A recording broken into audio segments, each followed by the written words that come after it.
Fala minha gente, tudo certo? Vamos nessa então falar sobre Internacional e esse vídeo é muito específico. Eu tô aqui para nós repercutirmos o adversário colorado na semifinal da Copa Libertadores da América. Já é certo, acabou lá no Paraguai, o Inter vai pegar o Fluminense, que venceu novamente o Olímpia em pleno Defensores del Chaco. Primeiro jogo lá no Maracanã, na última semana de setembro, e o segundo jogo aqui no estádio Beira-Rio, na primeira semana de outubro. E é sobre esse Fluminense, do técnico Fernando Diniz, que a gente vai falar agora. Antes, lembrando, esse e todos os vídeos do canal em parceria com a galera do Aposta. Quer ganhar uma grana para se divertir, para aquela brincadeira, sem compromisso algum de enriquecer, porque ninguém enriquece com isso. É para ter juízo nessa cabeça, sempre lembra disso. Aqui na descrição do vídeo vai ter o nosso grupo do Telegram. Todo mundo que entrar no grupo ganha uma bonificação do JB. Não tem Telegram? Me chama em uma rede social qualquer que a gente vai te mandar uma bonificação. Acha um jeito de falar com o JB.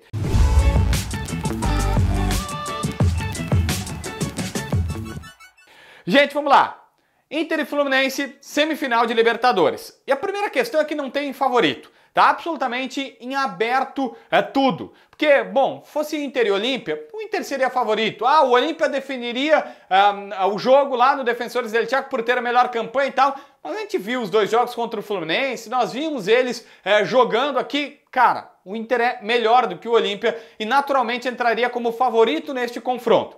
Contra o Fluminense, não. É no mínimo igual. E é no mínimo igual porque eles têm muitos pontos positivos. O Inter tem uma grande vantagem, que é decidir no estádio Beira-Rio, com 50 mil pessoas, esta partida, ou este duelo para passar a final no Maracanã. Mas é só. E este talvez seja o grande trunfo do trabalho do técnico Eduardo Cudê, dos jogadores, da direção colorada. A decisão vai ser no estádio Beira-Rio.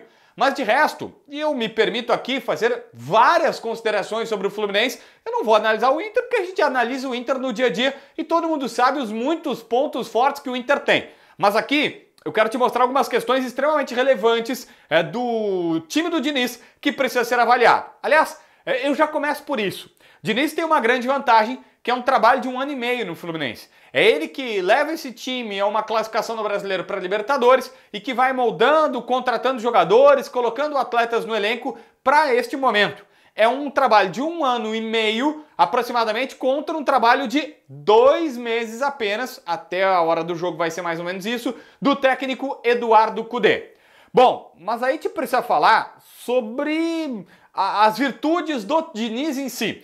Eu não acho absurdo quem diz que o Diniz e o Cudê têm semelhanças, tá? Parecidos, iguais, eles não são. Mas, por exemplo, assim, eles são técnicos considerados modernos, que gostam de adaptar o seu estilo de jogo ao adversário, que tem algumas questões importantes como o zagueiro tem que saber jogar e tudo mais. Mas, por exemplo, tem uma diferença clara, categórica entre os dois que é bem importante colocar aqui.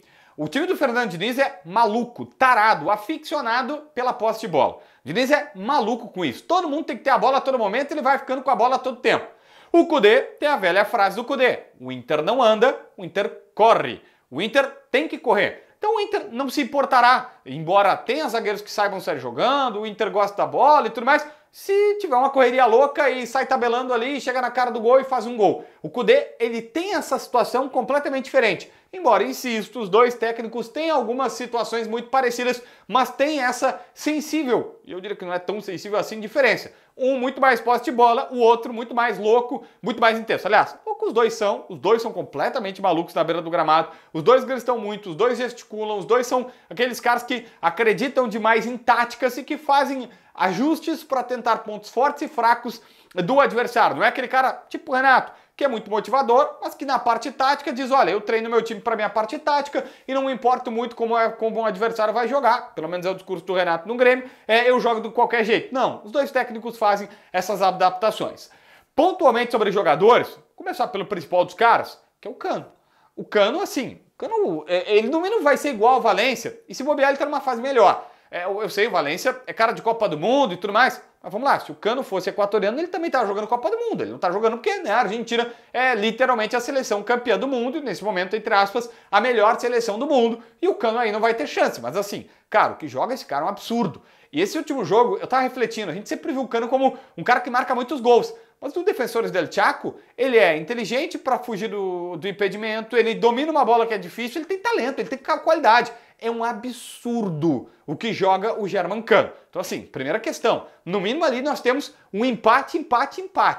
Aí o Fluminense do Diniz, para ajudar, ele joga numa formação que é o seguinte, teve 2 centroavantes, ou 2 atacantes, 2 caras mais por dentro, porque ele colocou o John Kennedy, 21 anos, das categorias de base. O Fluminense tem essa virtude de ter muito jogador da base quase que sempre surgindo a todo momento. Ele e o Santos são os que mais formam jogadores, porque a base lá em Xerém, que todo mundo sabe, tanto é só prestar atenção como a base dos caras é forte, porque todo mundo lembra da base de Xerém. Todo mundo sabe, porque a base dos caras é forte. E o John Kennedy é um cara que se mostra rápido, driblador, que sabe fazer gol e que sabe finalizar. Então assim, muito bom jogador também. O Flu tá jogando, ou pelo menos esse último jogo, mudou um pouquinho, jogou num sistema de goleiro, 4 defensores, um primeiro volante que é o André, o Ganso mais à frente, 2 meia pontas e 2 centroavantes. É quase que como um 4-1-3-2 que tava jogando. Aí vem uma questão super importante. O primeiro volante dos caras é André. E esse André é simplesmente um volante, jovem, guri, que vem da base dos caras e que o Fluminense chegou para os caras e disse assim, eu quero ele por 30 milhões de euros. O Liverpool da Inglaterra quis ele por 30 milhões de euros. Tirar do Fluminense. Cara, pro Liverpool fazer uma proposta para um volante de 30 milhões de euros, você tem que dizer assim, cara, esse cara joga muito. E ele joga muito. E sabe o que o Fluminense disse? Não. Sabe por quê? Porque eles têm os mesmos pensamentos que nós aqui em Porto Alegre. Olha, o Fluminense pode ganhar uma Libertadores, e pode. Assim como o Inter pode, eles também estão na parada. E os caras recusaram. Mas é só para tu ter uma noção, primeiro, do quanto que esse camarada tem valor agregado e do quanto eles estão ilusionados lá do outro lado.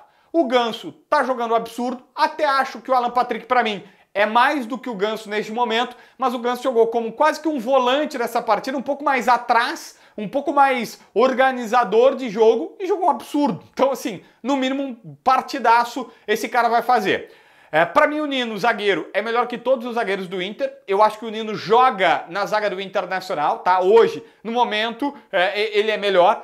O Felipe Melo tá jogando de zagueiro, o Manuel tá suspenso pelo doping, o Felipe Melo tá jogando bem. Aí você vai dizer, mas o Felipe Melo, alguém vai dizer que ele faz as deles, ele meio que surta em alguns momentos e tal. Meu, jogadoraço. Jogador de Copa do Mundo, da Seleção Brasileira, Juventus, Inter de Milão, Galatasaray, e que tem uma experiência enorme, já conquistou a Libertadores pelo Palmeiras. Então, assim, ele sabe o que é a competição, embora, ok, aí eu acho que, tipo, na zaga, na média, a zaga deles vai bater com a do Internacional. O Nino é mais, mas Mercado e Vitão se complementam muito bem, e no mínimo, tu vai ter uma zaga muito parecida nesta situação. Só que aí tu vai ter... O Rocher, para mim, é mais goleiro que o Fábio, no combo. O Bustos é mais do que o Samuel Xavier na lateral direita. Acho que Maurício na direita e Wanderson na esquerda vai ficar perto, ou no mínimo igual, com John Arias e Keno, né? Os dois caras que jogam mais aberto deles e tudo mais. Tem um jogador que aí é completamente diferente, que é completamente fora da curva, que é o Marcelo, que nem jogou essa última partida, jogou o Diogo Barbosa, ele estava suspenso, mas agora volta o Marcelo na lateral esquerda com o René. E olha que o René tá fazendo partida boa atrás de partida boa, tá sendo regular, assim, em todo o jogo como é natural dele. Mas, velho, vamos lá, né? O Marcelo é, se não o maior, um dos maiores vencedores da história do Real Madrid. Tô falando do Real Madrid. E eu vi o Marcelo bem pertinho, mas bem pertinho mesmo, no Maracanã, eu tava na beira do gramado, ele tava jogando no jogo Inter e Fluminense, fui fazer pela Rádio Bandeirantes, o tapa que esse cara dá na bola, o jeito que ele joga, a inteligência pra jogar, cara, é absurdo. Ali não tem comparação, aí nós vamos, né, tira isso aqui pro lado e tal, tem o que fazer. Marcelo é monstruoso, Marcelo é realmente monstruoso.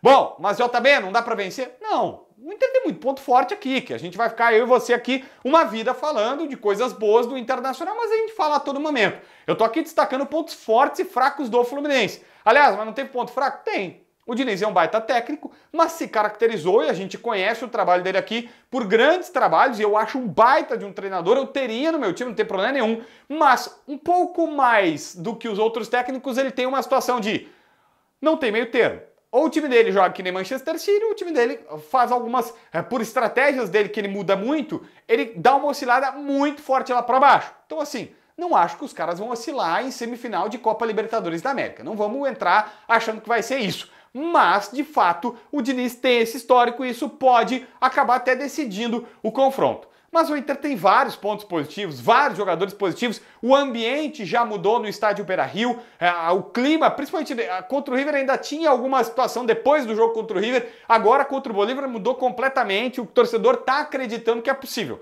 Mas é óbvio que o Fluminense também vai acreditar, o Boca também vai acreditar e o Palmeiras também vai acreditar. Então assim, não espere, e eu sei que parece óbvio, mas se fosse um outro adversário poderia até acontecer algum tipo de facilidade. Não é. O Inter passou pelo River, monstruoso. O Inter passou pelo Bolívar, que não é bom time, mas tem altitude, e isso poderia bater o Inter. E agora tem o Fluminense, que também é parada duríssima. Se o Inter chegar na final dessa Libertadores da América, vai ser um negócio extraordinário que o Kudê vai ter feito nesses pouquíssimos dias de trabalho aqui no estádio Beira-Rio. Porque não vai ser nada, mas nada barbada. O Fluminense é parada muito complicada e se não dá pra dizer ainda o melhor time da América, é um dos melhores times da América. Assim como o Inter, assim como o Boca, assim como o Palmeiras, o campo tá mostrando isso. Se inscreve no canal, assina a notificação, deixa teu like, comenta aqui embaixo para ver mais vídeos.